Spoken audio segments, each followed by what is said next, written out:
contribution that you have made to the UK. The contribution you have made to the UK is profound, and you need to feel like you have the recognition and the welfare conditions that you deserve. So today, as I have done since the day I got elected, I stand with you on your campaign, and I have been working with the Ministry of Defence and this government as a Labour MP to make the case for the Gurkhas why we need to make sure that we draw a line on the past and find a way forward. This is important for two reasons. Obviously it is important for you, and it is important for our Gurkha veterans in Nepal to make sure that actually the contribution you have made is properly recognised. And this government is clear of the contribution that you have made. And actually in the last 6 months we've seen a real step change in the conversation within the Ministry of Defence, and that is, I feel, when ministers talk to me, they really understand the role that you play. So I come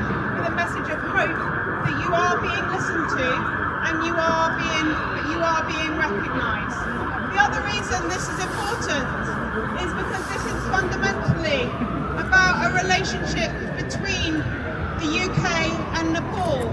The new government in Nepal, there is an opportunity with the new government to build a new relationship between these countries, not as countries that just help each other, but as sister nations that stand together.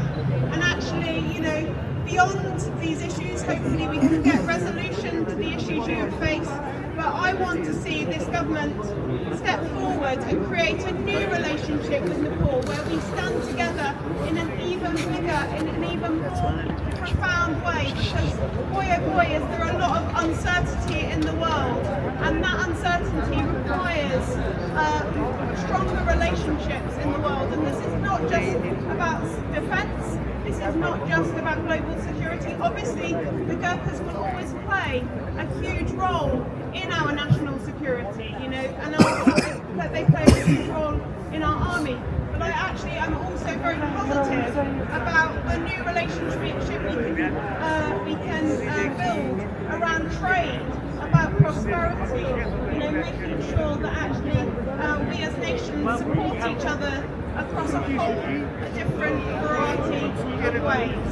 So I want to just come here today to say I am with you.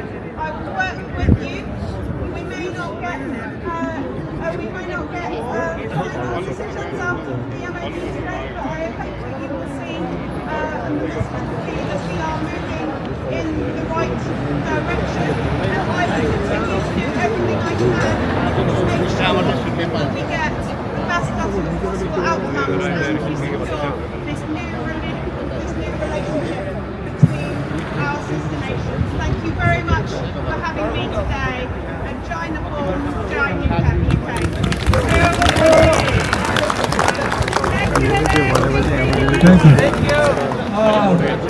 म चाहिँ Alex baker हो कि एबिपीको उसमा चाहिँ उनी हेर्दैछ कि यो अरुणाचलको एमपी हो, अनि धेरै मेहनत गरिरहेछ। अनि उसले के भन्छ भने अब यो इस्युहरू धेरै कम्प्लिकेटेड छ, अब यसलाई समाधान गर्नुपर्छ, यो धेरै लामो भयो र अब नेपालमा पनि नयाँ सरकार आएछ, नयाँ सरकार गिर्ने आउने होइन, त्यसो भएर हाम्रो यो अभियान पनि नमिल्दैछ। सकेसम्म अब आशा छ नयाँ सरकारले चाहिँ यो कुरालाई चाहिँ अगाडि राम्रोसित बढाउँछ होला, किनभने यो ढिलो हुँदै गयो भनेर उहाँले भन्नुभएको छ। अब यसको के नतिजा आउँछ हामी पर्छौँ भनेर तपाईँहरू सबैलाई धेरै धारण गरेर बस्नु भनेर उहाँले भन्नुभएको छ। के होम अफिस अनि एफसिडिओ लगायतका अरू रिलेभेन्ट डिपार्टमेन्ट र मिनिस्ट्रीहरूबाट त्यो जोइन्ट मेकानिजम बनाएर एकदमै सिरियसली छलफल गरिराखेका छु भन्नुभएको छ। र यसलाई चाहिँ जतिसक्दो छिटो हामी हाम्रो तर्फबाट गर्न सक्ने बेस्ट के हुन्छ त्यो चाहिँ हामी सकेसम्म छिटो नै तपाईँहरूलाई जानकारी गराउँछौँ भन्नुभएको छ। यो उहाँहरूको चाहिँ यो स्पेसल्ली फाइनेन्सियल प्याकेज लगायतको कुराहरूमा चाहिँ छलफल अझै बढी अलिक केही राउन्डमै गर्नुपर्ने छ र आजकै दिनसम्म चाहिँ ठ्याक्कै बोल्नलाई अलिक टु अर्ली हुन्छ, हामी सिरियसली गरेका छौँ, निचोडमा पुगिसकेका छैनौँ भन्ने छ। त्यो भएर आशा गरौँ अब अर्को मिटिङ छिट्टै नै भन्ने छ र आज हाम्रो भेटरान प्रतिनिधिहरू सबैले सहभागी पनि हुनुभयो, सबैले आफ्नो कुराहरू राख्नु भएको छ, मन्त्रीज्यूसँग पनि राख्नु भएको छ, डिफेन्स सेक्रेटरीको एडभाइजरसँग पनि राख्नु भएको छ, एमओडीको टिम सबैसँग सिरियसली उहाँहरूले तपाईँहरूको माग उहाँहरूले पुर्याउनु भएको छ। आज एकदमै तातो बहस भएको छ है, बहस एकदमै सिरियसली र चाहिँ गएर तपाईँको सबै कुराहरू छोएर तपाईँहरूले गरिराख्नु भएको सङ्घर्ष दुःख त्यति लामो समय चाहिँ यो चाहिँ भनौँ न कुराई वेटिङ पनि लामो भयो नि त, त्यो सबै कुरालाई उहाँहरूले राख्नु भएको छ।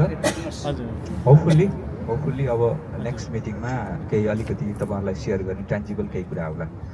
Thank you. अहिले मैले यति भने हाम्रो चाहिँ मेजर साहबहरूले हामीले बोल्नुभन्दा पनि जो हाम्रो महामहिमजीले नै बोल्नु भएपछि यहाँहरू प्रश्न हुनुभयो, तर अहिले सुन्नु भएन होला। अब एक नम्बर कुरा चाहिँ सुन्नुहोस्, यहाँ एपीपीजी भनेको थाहा छ तपाईँहरूलाई, अल पार्टी पार्लियामेन्ट्री ग्रुप सर्वदलीय समितिको अध्यक्षज्यूले यहाँ चाहिँ सबैलाई अब मिलेर चाहिँ जसले साइन गरेको छ यहाँ उहाँले साइन गर्ने भन्ने एउटा पेपर आएको छ, यो गुड न्युज हो। दोस्रो कुरा चाहिँ उहाँले अलिक सुन्नु भएन होला, पहिलो नम्बर कुरोको पहिलो फेजमा कुरो भएको थियो, त्यो बेला चाहिँ कपी एन्ड पेस्ट जस्तै भएको थियो झन्डै र उहाँले चाहिँ मलाई यत्रो अधिकार छैन भन्ने कुराहरू आएपछि हाम्रो मेजर साहबहरू र जो हामी गएको थियौँ संस्थाका G10 सबैले चाहिँ अब चाहिँ नै यो चाहिँ हुँदैन भनिसकेपछि मुख्य अडान चाहिँ अनसनकारी चाहिँ अब चाहिँ नै यो चाहिँ हुँदैन भनिसकेपछि मुख्य अडान चाहिँ अनसनकारी जो पुष्प राणा घले उहाँले चाहिँ एउटा प्रस्ताव राख्नुभयो, उहाँले कुराहरू राख्नुभयो र यदि आज नै कुनै पनि कुराहरू आउँदैन, पोजिटिभ कुरा आउँदैन भने चाहिँ म आज यो हलबाट चाहिँ छोड्दिन, म जान्न भन्ने अडान अनसनकारीहरूले राखे। त्यसपछि हामीले पनि कन्टिन्यू राखियो र त्यसपछि चाहिँ फेरि सेकेन्ड फेजको मिटिङ कल भयो र डिफेन्स मिनिस्टरको जो प्रमुख सल्लाहकार आउनु भएपछि अहिले लामो मिटिङ चाहिँ उहाँसँग भयो र हामी सबैको G10 को मिटिङ चाहिँ के थियो भने जबसम्म आज चाहिँ तपाईँहरूले डेडलाइन मिति तोक्नुहुन्न तबसम्म चाहिँ हामी यहाँबाट हिँड्दैनौँ। स्पेसल्ली चाहिँ अनसनकारी दुईजनाले नै यो कुरो चाहिँ राखेकोले गर्दा नै आज सेकेन्ड मिटिङ भएको फेजमा भयो र हामीले पनि छोडेनौँ र उहाँले चाहिँ सबै कुराहरू एक भ्याटनको कुराहरू लिनुभयो र हाम्रो भनाइ चाहिँ जबसम्म डेडलाइन दिनुहुन्न तबसम्म हामी हिँड्दैनौँ। किनभने यहाँ चाहिँ मान्छेहरू हरेक दिन मरिरहेका छन्, सिनियर सिटिजनहरू। अबको 5 वर्षमा चाहिँ यो उहाँहरू हामी सबै सिद्धिन्छौँ, त्यसपछिको अर्थ के आउँछ र? त्यस कारणले गर्दा कहिलेसम्ममा सक्ने हो त्यो मिति चाहिँ हुनुपर्छ भनेर सबै G10ले नै यो कुराहरू चाहिँ अडान लिएको थियो। त्यही लिएको कारणबाट आज एउटा सफलताको बाटोमा पुगिएको छ र हामीलाई 2 हप्तापछि र हाम्रा महामहिमज्यूले पनि त्यस्तै खालको अडान लिनुभयो। किनभने नेपाल सरकारबाट यदि तपाईँहरू चाहनुहुन्छ भने मन्त्री लेभलको पनि हामी झिकाउन तयारी छौँ, म झिकाउन तयारी छु वार्ताको लागि भनेर पनि कुरो राख्नुभयो। उनीहरूले के कुरा गर्दै थिए भने होइन नयाँ सरकार आएको छ, अब नयाँ सरकारसँग कोअपरेट गर्ने जस्तो कुराहरू गर्दै थियो। नयाँ सरकारको अर्थ छैन यहाँ त वार्ता। अब उनीहरूको आफ्नो ठाउँमा भोलि मन्त्रीमण्डलहरू आउला र भोलि त्यो लेभललाई राख्न पनि तयारी आउला तर पहिलो प्राथमिकता चाहिँ के हो भने पेन्सनको चाहिँ पहिलो प्राथमिकता, फाइनेन्सियल इस्यु चाहिँ 1 नम्बरमा हुनुपर्छ र अनि मात्रै अरू विषयमा थुप्रै छन् नि हाम्रो इस्युहरू, तपाईँलाई पनि थाहा छ। खाली खुट्टा पठाइदिएको छ दिने, एक दिन अब्सेन्ट भएर यी अलिकति सामान बोकेर जानेहरू जाने जाने नेपालले पनि सजाय दिने, यो देशले पनि जागिर खाइदिने हो कि होइन हजुर? त्यो गर्न पाइँदैन जाने इन्टरनेसनल लमा। दुई देशले दुई ठाउँ चाहिँ हाल्न मिल्छ, ती कुराहरू पनि छन्, हवाई केसहरू छन्। तर पहिलो प्राथमिकता चाहिँ पेन्सन हुनुपर्छ भन्ने कुरा चाहिँ सबैले अर्डर राखेकोले गर्दाखेरि अबको 2 हप्तामा चाहिँ उनीहरूले त्यो विषयमा लिएर आउने कुरो छ। र मैले चाहिँ मेरो भनाइ चाहिँ के हो भने फेरि उहाँहरूको भनाइहरू जे भए पनि सबैले आफ्नो राखे भने हामी यहाँका कर्णल बिजीले चाहिँ गएको मिटिङमा मेजर जुद्धबहादुर साहबले चाहिँ हामी के ब्रिटिस आर्मी होइन भन्दाखेरि मन्त्रीज्यूले चाहिँ हो भन्ने, कर्णल बिजीले चाहिँ होइन उनीहरू ब्रिगेड अफ गोर्खास भन्ने कुरो आएको हुँदा आज त्यही क्वेसन चाहिँ राखियो कि गोर्खाहरू चाहिँ यदि ब्रिटिस आर्मी होइन भने बेलायत सरकारले जो ब्रिटिस आर्मी होइन भन्छन् भने ब्रिगेड अफ गोर्खास होइन भने होइन भनेर बेलायत सरकारले चाहिँ डिक्लेयर गर्नु पर्यो, हो कि होइन हजुर? होइन, त्यस कारणले गर्दाखेरि हामी अर्को बाटो खोज्नेछौँ यदि हामी ब्रिटिस आर्मी होइन भने। नभए 1 जनवरी 1948 देखि चाहिँ जो एग्रिमेन्टमा जे लेखिएको छ त्यो अनुसार किन भएन भन्ने कुराहरू पनि थुप्रै चल्यो। र अन्ततः गोता चाहिँ उहाँहरूले चाहिँ हामी राम्रै न्युज ल्याउँछौँ अबको 2 हप्तामा। हामीले के पनि भनेको छौँ भने तपाईँहरूलाई टाइम लाग्छ भनेदेखि 2 हप्तामा कुरा होला। फाइनेन्सियलको विषयमा चाहिँ यहाँ बाहिर बसिरहेछन् हाम्रा भूपुहरू, सिनियर सिटिजनहरू, के एन्सर दिने? तपाईँहरूलाई 2 महिना भइसक्यो दिएको, अहिलेसम्म चाहिँ के गर्नुभयो त भन्ने कुरो गर्दाखेरि चाहिँ अब 2 हप्तामा चाहिँ हामी केही कुरो लिएर आउँछौँ भन्ने कुराहरू भएको छ। र हाम्रा महामहिमज्यूले पनि एकदमै कुराहरू राख्नुभयो। विशेष हाम्रो मेजर टिकेन्द्र देवन साहबले कडासँग राख्नुभयो, मेजर जुद्धबहादुर साहबले, हाम्रो मेजर साहबहरू उदय साहबले र हाम्रा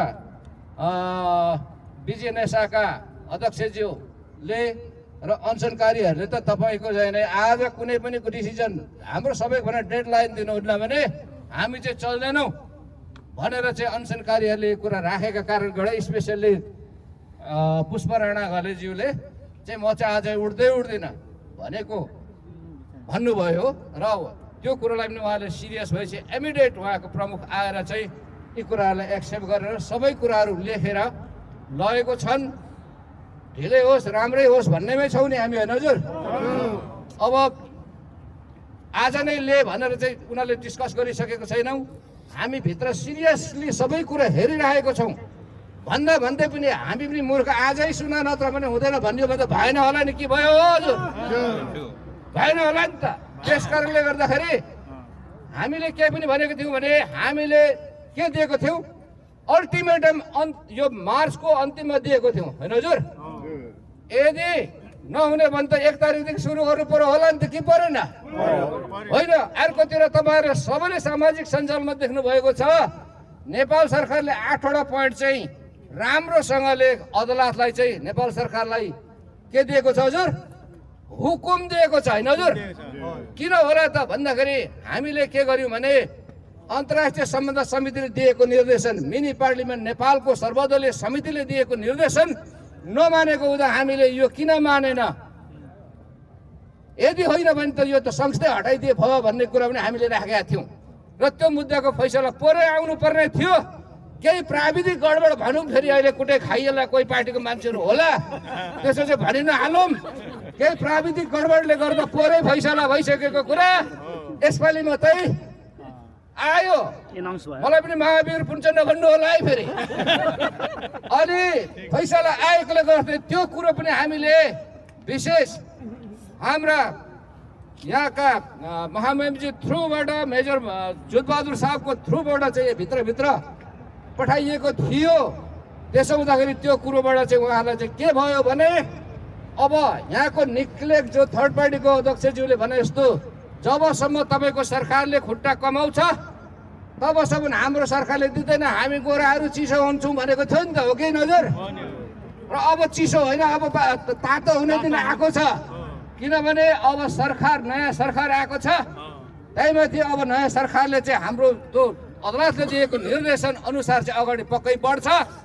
त्यो बढ्नुभन्दा अगाडि नै यो सिद्धिनुपर्छ भन्ने हाम्रो माग छ। फेरि सिद्धिनुपर्छ भन्ने माग छ। म आज पनि यहीँबाट भन्छु, पुष्प राणा खड्गेलाई थ्याङ्क्स दिनुपर्छ। उहाँले चाहिँ म हिँड्दैन पक्रेर लैजा भनेपछि न त उनीहरू बाध्य पनि भयो। अडान त सबैको थियो, तर ठाउँ छोड्दिन भने चाहिँ हामीले भनेको थिएन। सत्य कुरो गर्नुपर्छ, हो कि न? यसले गर्दाखेरि अब फाइनेन्सियल इस्यु 1 नम्बरमा सकिएपछि बाँकी कुराहरू चाहिँ फाइनेन्सियल इस्यु 2 हप्तामा लिएर आउँछौँ भनेको छ। हामीले मार्च 31 मा सकिनुपर्छ भन्ने पनि छैन। हामी 1-2 महिना लम्बिन तयारी छौँ नि, होइन र हजुर? त भित्रमा मरिगयो भने त भगवानको कृपा भन्नुहोस् है। यसले गर्दाखेरि अब चाहिँ बल्ल चाहिँ 35 वर्षपछि चाहिँ एउटा बाटो लागेको छ। तर यहाँ आउनु भएको छ कि छैन? नेपालमै जस्तो राजनीतिकहरूले जस्तो यो पेन्सन बढो भने कान काट्छु भन्नेहरू चाहिँ नबस्नुहोस् है। अब कान कसरी काट्ने हो त्यो म मान्छे चिन्छु, एकैजना छन् हुने। त वाटेभर जे भए पनि उपलब्धिमूलक भएको छ। अब आउने दिनमा चाहिँ यो सनाको लागि समाप्त हुँदैछ। मलाई लाग्छ बायोलेटरल हुनेवाला छ, त्यो पनि महामहिमजीले प्रष्टसँगले राख्नु भएको छ। त्यस कारणले गर्दाखेरि बाँकी इस्युहरू भनेको चाहिँ सानो सानो कुरा हो। यहाँ हजारौँलाई दिइसकेपछि त्यो 2-4 जना रिटेन्डेन्सीमा परेका त्यो पक्रेर खाएर पक्रेको भने ठुलो कुरो होइन, त्यो साधारण मिलिहाल्ने कथा मैले बुझेको छु है। त्यस कारणले गर्दाखेरि तपाईँहरूले म्यासेज ढुक्क दिनुहोस्। बल्ल आयो के अरे लाइनमा भन्ने कुरो चाहिँ एकातिर सरकारले पनि पहल गर्नेवाला छ नेपाल सरकारले, एकातिर यहाँ अर्को अनसनकारीले गर्दा अलिकति दिमाग धमिलिएको छ। अब चाहिँ त्यो दिमाग ठन्डा पारेर आउँछ भन्ने मलाई लागेको छ। पोजिटिभ एकदम राम्रो कुरा आयो। त्यसले गर्दा यहाँहरूलाई हाम्रो महामहिमजीले बोल्नु भएको सुन्नु भएन होला र थ्याङ्क यू भेरी मच। म यहाँ हाम्रो मेजर साहबहरू बोल्नुहुन्छ कि बोल्नुहुन्न मलाई थाहा छैन। एनिवे जे भए पनि जो छोटो तरिकाले अब यहाँ अनसनकारीले चाहिँ धेरै लामो बोल्नु भए पनि बहिनीले 1-2 शब्द ल राखिदिनु म अनुरोध गर्छु। धन्यवाद। राम्रो छ हजुर। धन्यवाद किशोर दाजु, धन्यवाद हजुरलाई। सबैभन्दा पहिला त जय गोर्खा। यहाँहरू सबैजनालाई 3 घन्टासम्म भोकै यहाँ राखियो, त्यसको लागि चाहिँ हामी क्षमा चाहन्छौँ। तर तपाईँहरू आउनुभएको कारणले एउटा बल चाहिँ थपिएको छ। त्यसको लागि चाहिँ हामी सबैजना आफैलाई चाहिँ प्राउड फिल गर्नुपर्छ र धन्यवाद दिनुपर्छ। सुरुमै जुन हामीले 11वटा बुँदा चाहिँ जुन रेजुलेसन बुझाएको थियो हाम्रो महामहिम राजदूतज्यूबाट बुझाइएको थियो, 10 ग्रुप 10ले सही गरेर त्यो एजेन्डामा बोल्ला भनेको त एमओडीको प्रतिनिधि त अर्कै कुरा बोल्छ। त्यसपछि त्यो उसले बोल्न थालेदेखि चाहिँ अनि मलाई चाहिँ रगत एकदमै तातेर आयो। कति हेपाइ खाले त बाफ्रे, सधैँ आएको छ, अनुहार देखाएको छ, नाम भनेको छ, फेरि गएको छ, कुनै पनि निष्कर्षै छैन होइन। अनि के हाम्रो काम छैन तिमीलाई अनुहार देखाउन आउने, तिमीलाई हाम्रो नाम मात्रै भन्न आउने जाने काम छैन हाम्रो? के गरे यो एजेन्डामा किन नपसेको? हामीले पहिल्यै 2 महिना पहिल्यै बुझाएको थियो त हामीले यो के भन्छ 10 जनाले सही गरेर के गरेको यो भन्नुभयो। धन्दाले पनि त्यसरी नै भन्नुभयो। कुरा गर्दै जाँदा मेन कुरा चाहिँ हामीले धन्यवाद दिनुपर्छ हाम्रो महामहिमज्यूलाई र हाम्रो जनरल साहबलाई चाहिँ धन्यवाद दिनुपर्छ। उहाँले नेपाल सरकारको अडान चाहिँ एकदमै क्लियर राख्नु भएको छ। जे गोर्खाहरूले चाहिँ राख्नु भएको छ नेपाल सरकारको अडान त्यही नै हो भनेर चाहिँ उहाँले राख्नुभयो। त्यो चाहिँ एकदमै प्लस पोइन्ट भएको छ। र कुरा गर्दै जाँदा कुरा त टुङ्गिएन होइन। अनि त्यसपछि चाहिँ अब मलाई अलिकति रिस उठ्छ। अनि मैले भने अब 35 वर्षसम्म त हामीले आन्दोलनै गऱ्यौँ, हातमा ला 0 नै भयो। 5 वर्ष अगाडि अनसन तोडेको 3 महिनामा चाहिँ ब्रिटिस सरकारले समस्या समाधान गर्छ भनेर हामीलाई पत्र दियो अनसनकारीहरूलाई। 5 वर्ष भयो केही पनि भएको छैन। के हो यो? सधैँभरि झुटो बोल्ने। त्यस कारणले आज तपाईँहरूले लिखितमा यो फाइनेन्सियल प्याकेजको कुराहरू लिखितमा हामी गर्छौँ भनेर चाहिँ डेडलाइन दिँदैन भने म चाहिँ यहाँबाट उठेर जानेवाला छैन। अघि नै दाजुले भन्नुभयो। अनि त्यसपछि हाम्रो धन दाजुले पनि त्यसै भन्नुभयो अनि हाम्रो अरू दाजुहरू सबैले त्यसमा ऐक्यबद्धता जनाउनु भयो र आज प्रेसर पुग्यो। त्यस कारणले म तपाईँहरूलाई बराबर भन्दै गर्छु 10जना चाहिँ यो मिटिङमा आउनुपर्छ अनि प्रेसर पुग्छ। किनभने गएको बेलामा पनि 10जना एमओडीको टिमसँग मिटिङ बसेको कारणले चाहिँ नि प्रेसर पुगेर अफोर्डेबल सल्युसनको प्रस्ताव आएको थियो नि त, होइन? तर आज पनि हामी 10जना भएको कारणले प्रेसर पुगेको छ र दुई पटक फेरि भेटरन्स मिनिस्टरको सल्लाहकार आएर यति राम्रोसँग हाम्रो कुरा गम्भीरताका साथ सुन्नुभयो। महिलाहरूको विषयमा, विधवाहरूको विषयमा, हाम्रो जति पनि एडल्ट बच्चाहरू छ, हाम्रो टुरा बच्चाहरूको विषयमा मैले सब कुरा A to Z राख्ने मौका पाएँ मैले। त्यसपछि उहाँले एकदमै गम्भीर भएर सुन्नुभयो। अनि अब हामी छिटो भयो, उहाँले रिक्वेस्ट गर्नुभयो कि अब हामी धेरै ठाउँमा छलफल गर्नुपर्ने भएको कारणले गर्दा 2 हप्ता हामीलाई टाइम दिनुहुन्छ कि भनेर रिक्वेस्ट गर्नुभयो र हामी सबैजनाले यत्रो वर्ष त पुर्यौँ भन्ने भयो नि त, होइन? ठिकै छ। अब 2 हप्तामा तपाईँले रिटर्नमा दिनुहोस्, तर फेरि यो खालको बिना निष्कर्षको हामी मिटिङ चाहँदैनौँ। अब चाहिँ केही न केही हुनुपर्छ, त्यो अनुसारले मात्रै हामी चाहिँ मिटिङ बस्छौँ भनेपछि हुन्छ भनेर गम्भीरताको साथ लिनुभएको छ। यो हामी सबैको चाहिँ योगदान हो। हामी म मात्रै होइन, हामी सम्पूर्ण गोर्खा परिवारहरूको योगदान हो। तपाईँहरू आएर उभिदिनु भएको चाहिँ हाम्रो चाहिँ एउटा शक्ति हो। त्यस कारणले गर्दा यो फेरि पनि हामी यसरी जानेछौँ र अबको सायद मलाई जहाँसम्म लाग्छ अब 2टा जति मिटिङ बसियो भने हामी चाहिँ निष्कर्षमा पुग्छौँ र हामी विजय पनि प्राप्त गर्न सक्छौँ भन्दै अनि यो तपाईँहरूको जुन यो उपस्थिति छ यो उपस्थितिको लागि धन्यवाद दिँदै फेरि पनि जय गोर्खा भन्दै हामी विजय हुनेछौँ। हस्, जय गोर्खा। धन्यवाद। Thank you very much. तपाईँहरू आइदिनु भएको खण्डमा आज तपाईँहरूले सुन्नुभयो हाम्रो एक्टिङ एम्बासेडरबाट अनि हाम्रो कृष्णबहादुर अनि हाम्रो पुष्पाबाट सुनिसक्नुभयो। त्योभन्दा फाल्टु कुरा केही पनि छैन।